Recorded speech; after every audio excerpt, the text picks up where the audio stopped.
after the Red Arrows, we now welcome the Royal Norwegian Air Force Yellow Sparrows.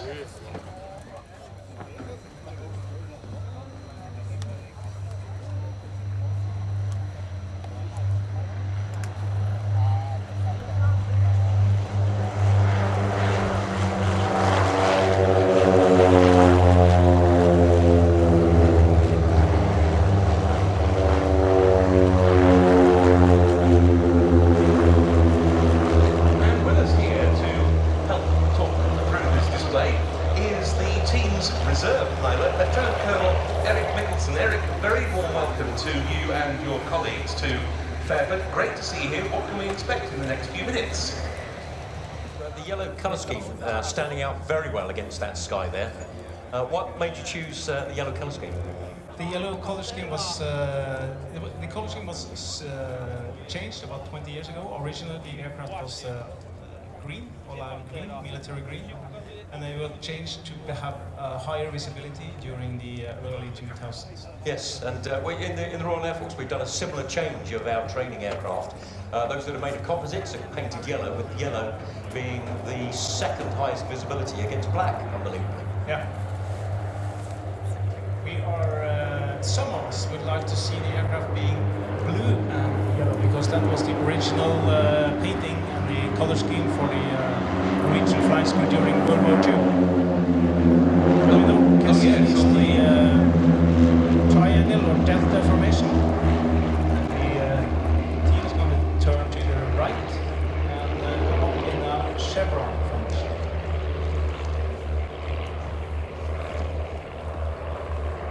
Yours is quite a small unit, isn't it, the flying school? How many instructors do you have?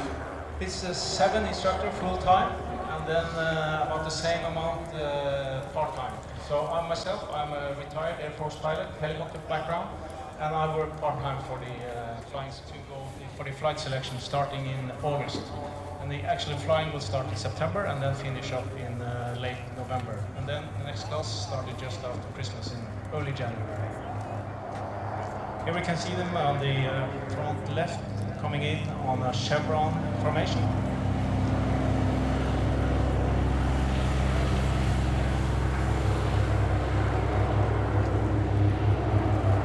Flying us number 2, there is Captain Tinkhouse. He is one of the first female pilots in the Norwegian Air Force, and actually one of the most experienced pilots in the whole Norwegian Air Force, with about 9,000 flight hours. With background from P3, Orion, and the Sea King search and rescue helicopter. So in the turn, very evident there, the layout of the aircraft, shoulder-mounted, forward-swept wings, not dissimilar to the Volkor Junior or the ARV Super 2. What are the advantages of shoulder-mounting the wing? It gives very good visibility. Yes. It's very good visibility to look down and to look to the sides of the aircraft. And I suppose the forward sweeping is to keep the centre of gravity in roughly the right place. Yes, yes.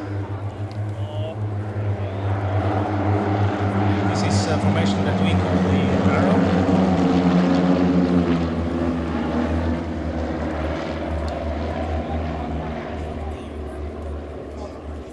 And an aircraft originally designed by Melmer Flugindustrie and then taken on by Saab, hence being the MFI-15. Yes, that's true.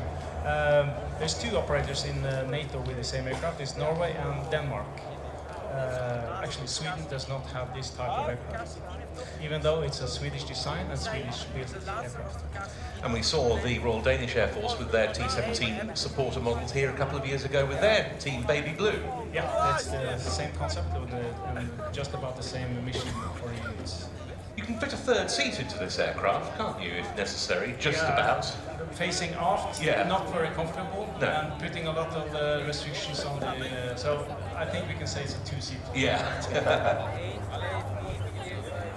When they come in from the right in the tri formation.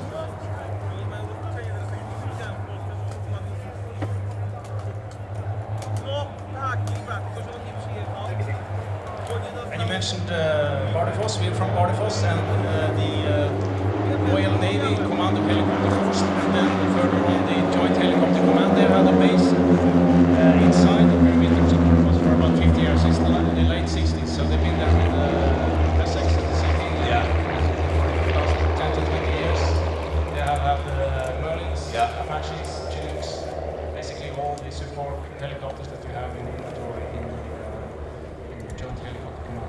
And Bardufoss also a helicopter base for the Royal Norwegian Air Force as well. It used to be the main base, now we're a bit down. We have terminated the NH90 program, but we are about to build up with the MH60 Seahawk. Yeah. Hopefully something to replace the Bell 412, which is a support helicopter.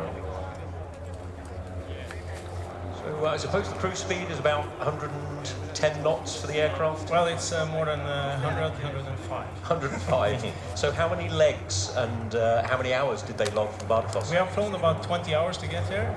We participated in an air show in Sola in southern Norway about a month ago. And then we transited for 3 days from Oslo, Norway to get here. This is what we call dark formation or rocket formation. I suppose the important thing to say about your journey here is you couldn't just come direct across the North Sea to get here, could you? You had to come across. Now we would like to have not so much sea. Yes. We have to plan the flight across the channel. Yeah, even this time of the year, the sea temperature in the North Sea is not much above 10 degrees, I would imagine. Also, we flew from Oslo to the south of Sweden, and then from Sweden across to Bremen, Germany, and then we had a night stop in Belgium before we came here on Thursday. Like we said, the flying school is actually not a flying school, it's a selection program. So we select the best candidates for to be pilots in the Norwegian Air Force, and the actually pilot training is in the US. US Air Force for the fighter aircraft, Navy for multi-engine, and the US Army for helicopter pilots. As we can see, they come in the double trail, 3+3, and then we reformate on an echelon formation before the split.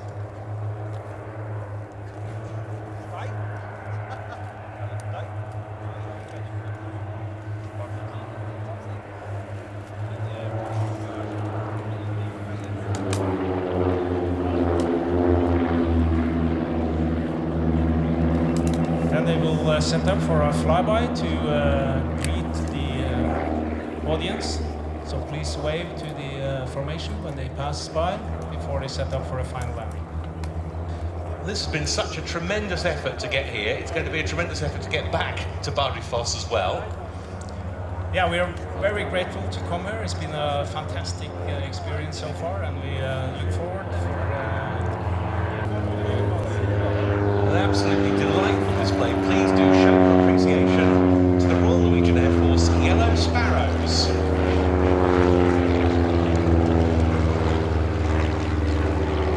And you're part of quite a big contingent from your Air Force here. We've got F-35s, we've got C-130, we've got the AW101 Tsar Queen for the first time. That's true. We have a very big detachment. Yes.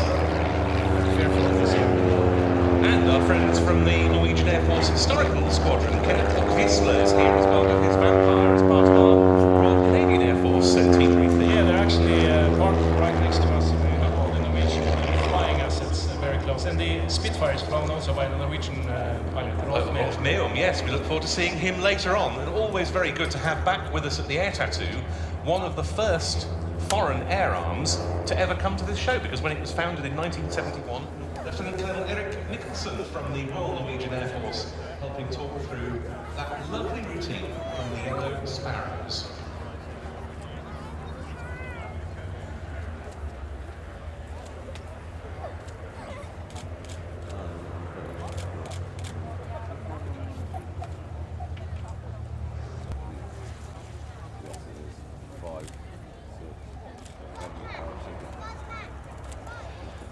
So, as the 6 MFI-15 Safaris. Thank you very much indeed, Ben, and lovely to see so many of you here. I understand one or two of you had difficulties on the roads, but we're delighted to get you all in the door now, and do not worry, you've got another, at least, whilst you get to know your way around the ground, make sure you, of course, pick up a souvenir programme. Avid enthusiasts will want to get a checklist as well. That is just £4, and you can, and everything marked in a slightly different format this year by number flags from left to right all the way along the fly line. From your security perspective, please, as always, keep your belongings with stewards, our Air Tattoo crew, or any of the policemen on the showground today.